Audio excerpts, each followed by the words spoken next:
நொடிப்பொழுதேனும் செயலின்றி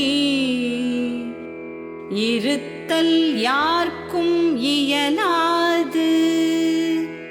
தன் இயல்பினாலே யாவும் தன் வசமின்றி செயல் புரியும்.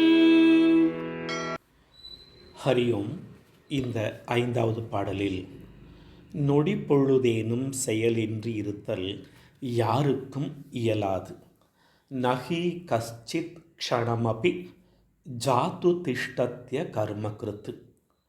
இந்த உலகில் பிறந்த எந்த மனிதனும் ஒரு க்ஷணம் கூட செயல் செய்யாமல் இருக்க முடியாது என்று கூறுகின்றார்.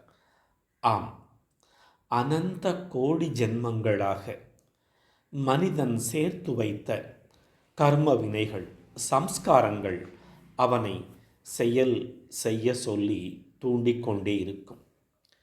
இவன் செயல் செய்ய மாட்டேன் என்று கட்டாயமாக இருந்தான் என்றால் அவன் நிலை எப்படி இருக்கும் என்றால், ஒருவன் உள்ளே சென்ற சுவாசத்தை வெளியே விடப்போவதில்லை என்று அதை பலவந்தமாக தனக்குள் கட்டுப்படுத்தி கொண்டால் அது பீரிட்டு கொண்டு வெளியே வரும்.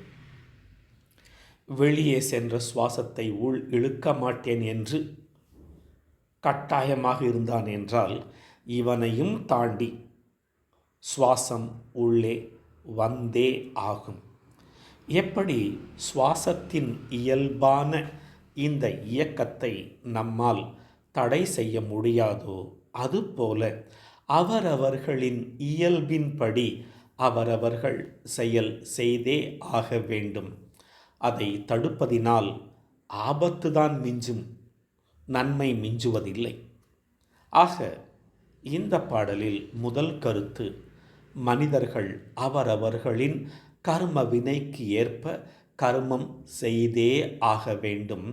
அந்த ஊழ்வினையே, கர்ம வினையே அவனை செயல் செய்ய தூண்டும். 2வது கருத்து, தன் இயல்பினாலேயே யாவும் தன் வசமின்றி செயல் புரியும் என்கின்றார். யாவும் என்கின்ற சொல் ஆறறிவு படைத்த மனிதனை மட்டுமல்லாமல் ஓர் அறிவு முதல் 5 அறிவு உள்ள மற்ற ஜீவராசிகளை இங்கே குறிப்பிடுகின்றார். ஆம், இந்த உலகத்தில் படைக்கப்பட்ட அத்துணை ஜீவராசிகளும் தன் வசமின்றி செயல்கள் செய்து கொண்டேதான் இருக்கிறது. உலகத்தில் ஒரே ஒரு உயிரினம் மட்டும் தூங்காமல் செயல் செய்து கொண்டே இருக்குமாம், அதாவது எறும்பு என்று சொல்கிறார்கள். ஆம், ஓர் அறிவு முதல் 6 அறிவு படைத்த மனிதன் வரை அவரவர்களின் வசமின்றி அவரவர்களின் இயல்பினாலேயே கர்மம் செய்தே ஆக வேண்டும். இயல்பே அவர்களை செயல் செய்ய வைக்கிறது என்று கூறுகின்றார் இந்த பாடலில். ஹரியோம்.